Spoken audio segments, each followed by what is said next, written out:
welcome back to the Being You Pod. For anyone who's new here, hi, I'm Bronwyn. I am a personal trainer, a nutritional therapist, and I own Be You Fitness and Nutrition, which curates fitness and nutrition solutions for tired humans like myself. I have been tired through many phases of my life. One thing that I was getting tired of was podcasts that were like an hour and a half long. And it would take me 2 weeks to listen to an episode between like work commutes, walks, and all that good stuff. And then I'd finish the episode and I'd kind of just sit there thinking, what did I actually learn? Were there any takeaways from that? I remember that ad for that one thing, and now I have a tab open on my phone to Google that so I can potentially purchase that thing with a discount. Anyway, that's why the Being You Pod was here. I was tired of listening to podcasts and going into the episodes being like, yes, I can't wait to listen to this. And then coming out of it and being like, what did I just listen to? Do I need to listen to that again? I don't have time. Anyway, here we are. Welcome back to another episode with moi. Don't worry, it's not going to be just moi for long.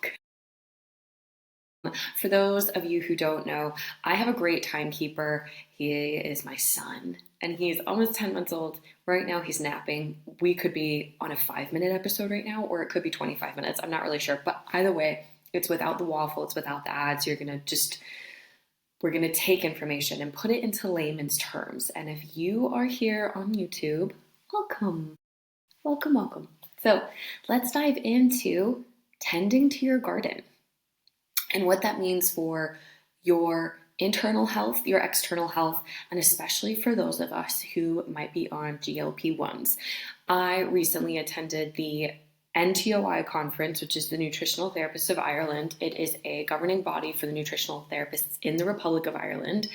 And we had an amazing panel, but one of the panels that really spoke to me as a practitioner was one on GLP-1 usage and how to support clients, because I have some GLP-1 users in the BU fitness and nutrition community, and it is such a learning curve. The main thing that we learned is that GLP-1s are going nowhere. So I figure instead of preaching against GLP-1 use, how can I be proactive and help you be a more informed GLP-1 user? So if you are listening to this episode and you are on GLP-1s, this is so for you. And if you're listening to this episode and you're like, well, I'm not on GLP-1s, so should I just tune out now? No, don't tune out, stick around, because all of these principles are still really important for your overall health. If you're someone who's wanting to avoid using GLP-1s, this episode is for you as well. So let's dive in. Tending to your garden. What does that mean? I heard another doctor use that analogy for something, and I was like, wow, tending to your garden. It's actually amazing. And why it's really important to tend to your garden for specific digestive support, and what that means for you with weight loss medication, whether you're using it consistently or you're microdosing or you're thinking about it or you've just come off it and you're like, what the heck is happening in my body? This is for you. Tending to your garden. It's really important to treat your internal, your intestines, your digestive system as a garden. So when you picture a garden, you picture the start of the gardening season. I don't have a green thumb, by the way. So I like how I'm like, tend to your garden, and I can barely keep a basil plant alive. But you think of your garden and you think about like beautiful color. You think about things that grow and flourish and give back to you because you've given to it first. You think about harvesting. You think about sustainability, and perhaps you start your garden with the understanding that it's not going to be a quick fix. It's not going to be a quick process. It's going to take a while, but there are going to be some long-term benefits, right? Like being able to put your own food on the table, or being able to put your own flower arrangements around your home, or being able to have something to dedicate time to every day that is a hobby outside of your phone or Googling or asking Dr. Chat.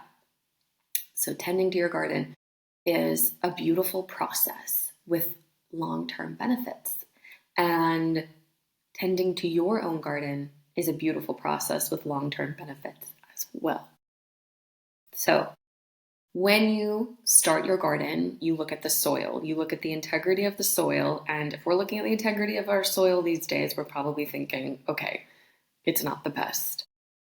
Farming for the human population is really taking a toll on the earth.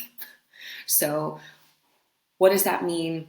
And how does that translate to your body? What is your body's soil? Your body's soil is your gut. I'm talking about your gut and your liver and your pancreas specifically. So I'm not talking about heart health. I'm not necessarily talking about brain health here, but some of the things that I suggest or we bring to light today, you might find translates into your heart health and your brain health and your skin health. But we're looking at your gut, your liver, and your pancreas. What do you mean? How are those things my soil? Your gut lining. What is keeping your food particles inside of your gut so that larger particles do not cross the blood-brain barrier and into your bloodstream and therefore create a little bit of chaos within your body? We're looking at your liver and its ability to be your body's recycling center. Your liver needs to be efficient at siphoning through what's paper, what's plastic, what's aluminum, and what is general waste and what is food waste, and putting things in their appropriate places so that they can be disposed of or reused appropriately. And your pancreas. Your pancreas, with its sidekick, the gallbladder, bile production, bile secretion, and bile storage. That's your soil. Because what that means is if all of those systems are well integrated and like a good foundation for all the seeds that you're about to sprinkle in, it means that when you are eating and when your body is using food for nutrition, when your body is siphoning through hormones and figuring out what hormones can be used again and what hormones need to be gotten rid of through your bodily fluids, sweat, urine, fecal matter, you're able to actually use things appropriately and you're actually able to get what you want out of your garden. Starting with your soil, you're able to get what you want out of your garden. Food that's going to give you toned muscles, strong bones, a healthy heart, good energy, clear complexion, and a focused brain. See? So it starts with our soil. How do we maintain the integrity of our soil? Well, starting with your gut lining, number one, eating things that don't irritate it. If you're someone with reflux or you're someone with allergies or intolerances, that can sometimes disrupt your gut barrier, your gut lining. Don't eat them. Other things that can irritate gut lining, and it's totally dependent on the person, spicy foods, processed sugar, saturated fats. When you are on a GLP-1, your gut is just going through it because your body is not used to GLP-1 circulating freely 24/7. But when you are on GLP-1 medication, whether it be a GLP-1 and GIP agonist or just a GLP-1, your body is like, hang on, I'm only used to this being around when I've eaten a meal. Why are these hormones around 24/7? So having GLP-1 circulating constantly, it's asking your body's hormone signals to send signals to the digestive system, which sounds counterintuitive because from a mechanics point of view, a GLP-1 suppresses appetite. So you'd think that a GLP-1 just totally suppresses the hormone ghrelin, which is your hunger hormone, and stimulates major leptin production, which is your fullness, your satiety hormone. Yes, but also with GLP-1 constantly circulating, your body's like, hang on, do I need more bile? Do I need more of this? Do I need to have more fluid available to digest my food, but there's no food there, but am I hungry? That's what that medication has been doing. So Support your body by making sure that you are not eating the things that would irritate you in a good circumstance anyway. Like, picture your perfect vision of health. You might still find that you're a bit refluxy after too many glasses of wine, or you might be a bit more burpy, belchy after spicy food. Just stay away from those anyway, but especially when you are using a weight loss medication. So keep your soil happy, keep your soil healthy, aerate it, give it lots of water. Okay? Now, I've got my soil. What am I going to populate my garden with? We need seeds, right? Obviously, we need seeds. The seeds could be of your choosing. You might choose seeds that produce beautiful flowers for you to visually appreciate in your own home, or you might choose seeds that give you food that you appreciate visually and internally on your own table. It's totally up to you. It's your garden. You're going to sow it with the things that you are going to use. So what does that mean, Bronwyn? It sounds ridiculous. I know. So say you want a garden that's going to compete in a triathlon. That garden is going to look really different than the garden of someone who is competing in a bodybuilding competition, or someone who is working on fertility, or someone who is needing a lot of energy because you're feeding a family of 3 small children, and you might be the primary caregiver in your home while your partner or the other parent of the children is the primary financial provider. Your garden is going to be sown with different seeds no matter what. So what you sow in your garden is completely up to you, but you're not just going to keep flinging seeds at the garden in the hopes that it'll produce what you want, right? Because your garden can't read your mind. The same thing with your gut. The same thing with your gut on a GLP-1 or not. Your garden, the seeds that you have sown, your garden is your microbiome. Specifically your microbiome here. I am someone who specialized in digestive disorders and has a keen interest in gut health from a practitioner point of view. So what does that mean? When you are flinging seeds at your garden endlessly, it's like taking a generic probiotic and hoping it's going to cure your problems. There is no conclusive evidence that a generic probiotic is actually beneficial for your health. And that is heartbreaking, because the generic probiotic, you're like, okay, great. I've got a probiotic in my back pocket. Thank goodness for that. It didn't cost too much money. And it's got CFUs on the label. Great, CFUs. And it's got billions on the label. Okay, also great. But are the strains of the probiotic actually helping you? So no. Like I said, research is inconclusive as to whether the generic probiotics in the market are actually worth your time and money and efforts in taking.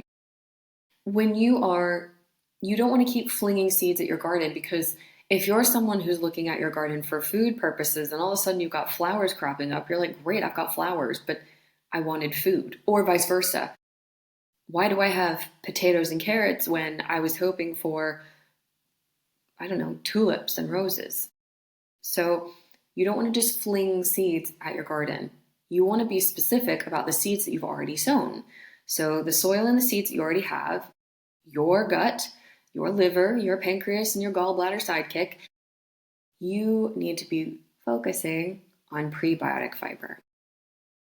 And for the GLP-1 users specifically, you want to focus on prebiotic fiber because it increases short-chain fatty acid production.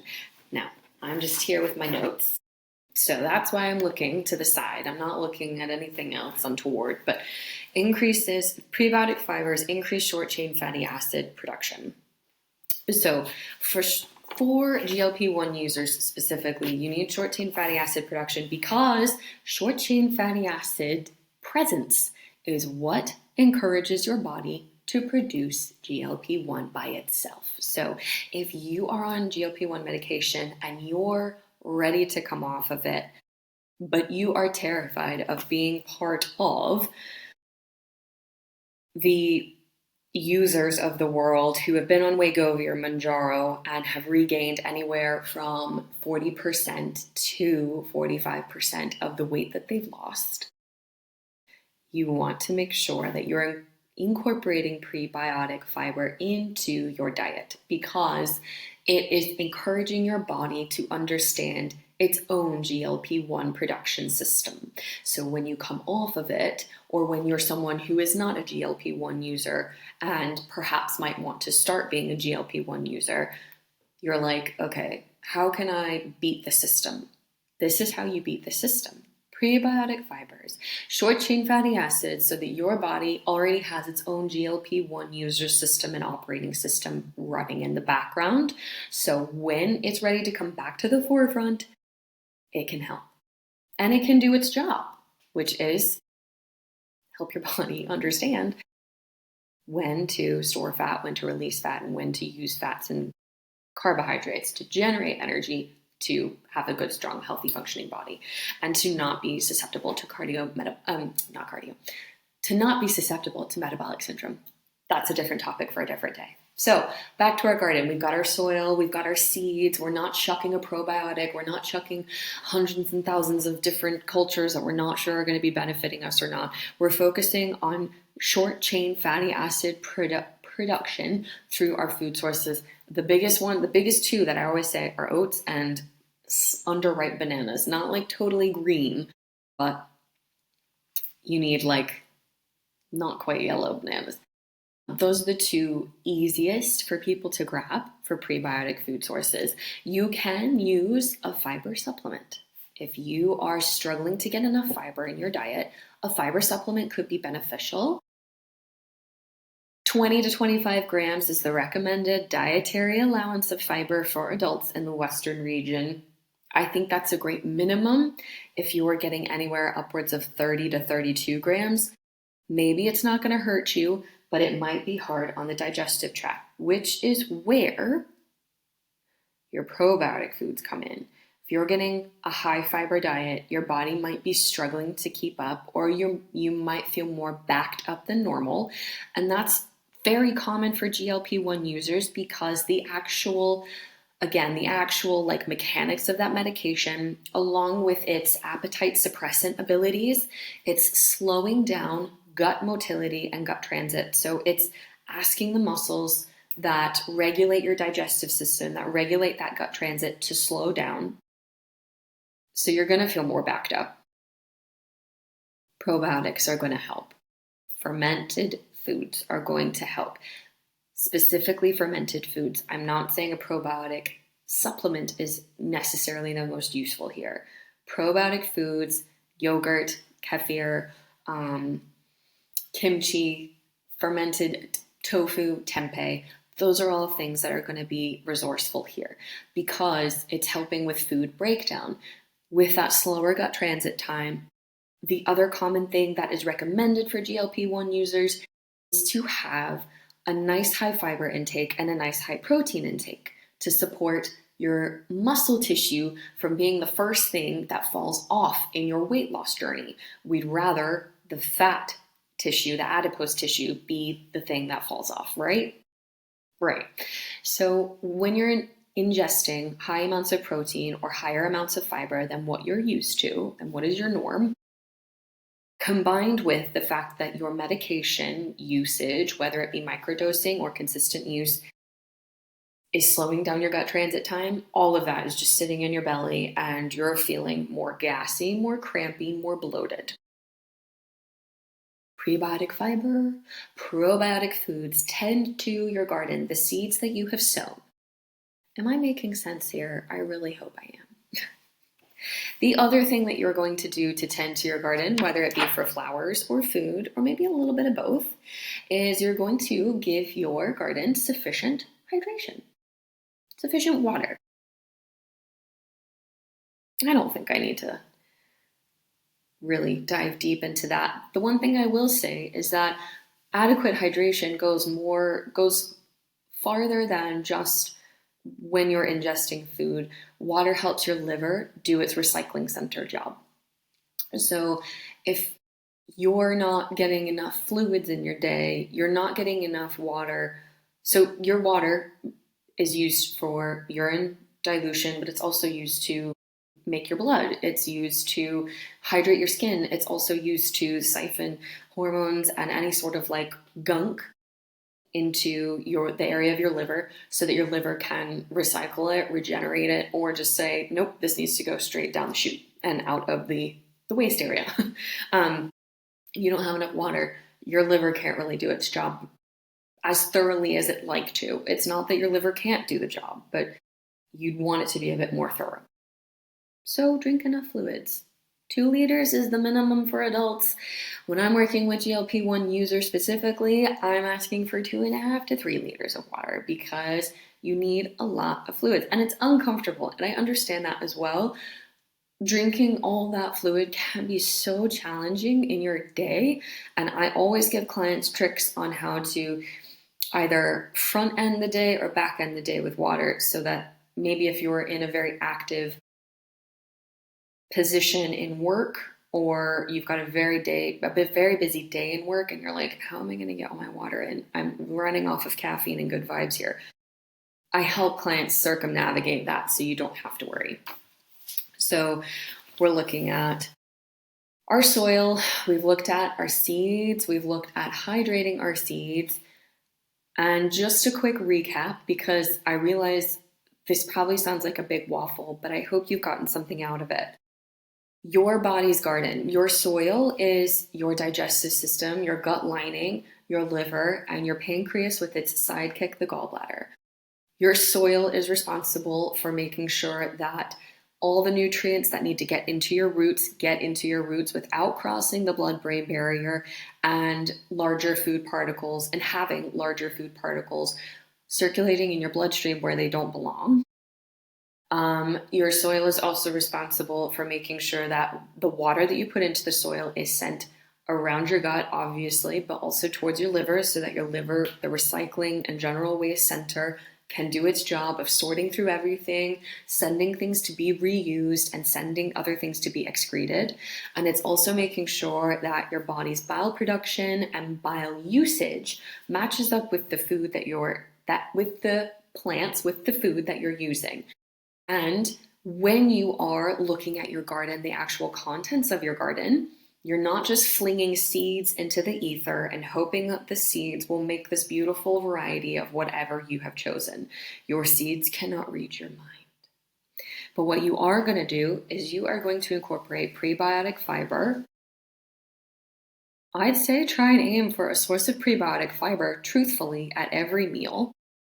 You're also going to incorporate probiotic foods because you don't want to be flinging so many seeds at your garden that your garden physically can't grow.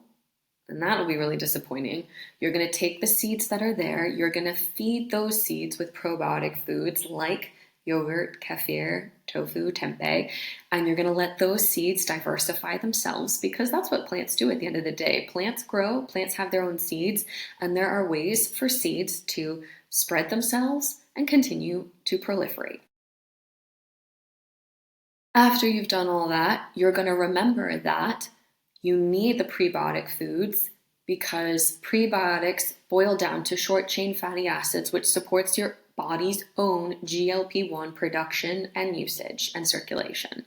So that if you are on a GLP-1 and you're coming off, or you are thinking you might be headed down the road of needing a GLP-1 but don't want to go down that road, you're supporting your body's own GLP-1 system, because you have a GLP-1 system. It's about curating it. So that is tending to your garden, tending to the garden of GLP-1 production and circulation and usage within your own body, whether you're using it from a medication standpoint or you're using it from your body's own natural rhythm standpoint. I hope that's helpful. I hope that's useful. Thank you so much for joining me on today's episode. And something that people really struggle with GLP-1 use is the lifestyle. that it takes to maintain the hard work that you have put towards your weight loss, whether it be on medicated support or not.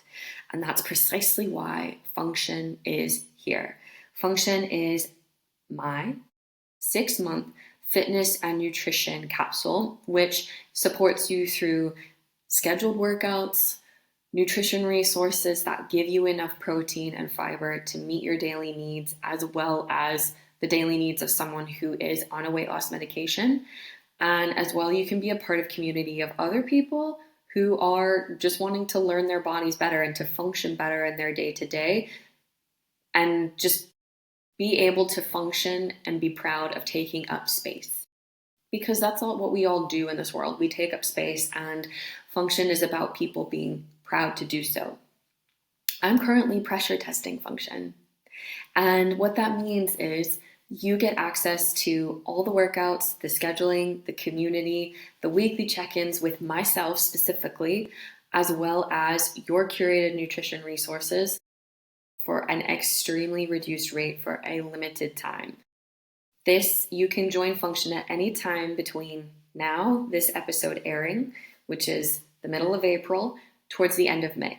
After that, Function is going back up to its normal price, and it's going to be used on a rolling enrollment basis. But right now I want to pressure test it. So if you are wanting to put the systems and procedures in place that support and maintain healthy weight loss, whether you have started GLP-1 usage or not, I'll leave the link to the program in the show notes. Otherwise, you can connect with me on Instagram at b.ufitnessandnutrition, or you can email me info@beufitnessandnutrition.com, and I can share more information with you there.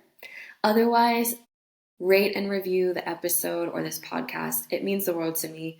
Share it with somebody who you think would be helped by this information. Otherwise, I'll see you next time.